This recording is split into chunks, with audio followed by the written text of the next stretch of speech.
ঢাকা ১৭ আসনে হিরো আলম বনাম আন্দালিবুর রহমান পার্থ নির্বাচনী লড়াইয়ে তারকা চমক।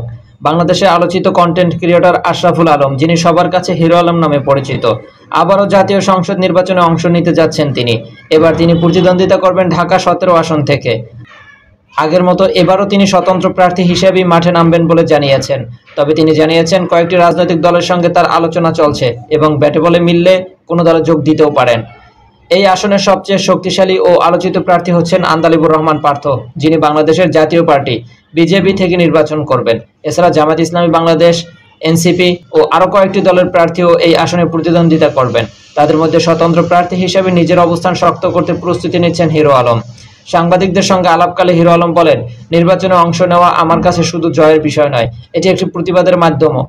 দেশে একটি সুষ্ঠু নির্বাচন হোক, এটাই আমার চাওয়া। তিনি আরো বলেন, আমি ১০০ ভোট পেলেও কোনো সমস্যা নেই, মানুষ যেন ভোট দিতে আসে, উৎসব মুখর পরিবেশে ভোট হয়, সেটাই সবচেয়ে গুরুত্বপূর্ণ।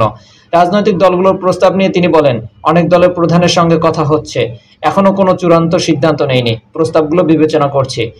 ব্যাটে বলে মিলে গেলে কোনো দলে যেতে পারি, না হলে স্বতন্ত্রভাবেই লড়ব।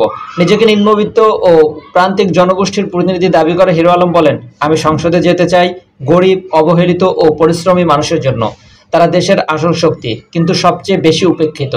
তাদের জন্য আমি কাজ করতে চাই, মাঠে থাকতে চাই। এই আসন গঠিত হয়েছে ঢাকা ক্যান্টনমেন্ট, গুলশান, বনানী, বারিধারা, মহাখালী এবং মিরপুরের কিছু অংশ নিয়ে। মোট ভোটার সংখ্যা ৩,২৫,২০৫ জন। এর আগেও হিরো আলম এই আসন থেকে স্বতন্ত্র প্রার্থী হিসেবে নির্বাচনে অংশ নিয়েছিলেন। মাহাদি হাসান, ডেস্ক রিপোর্ট।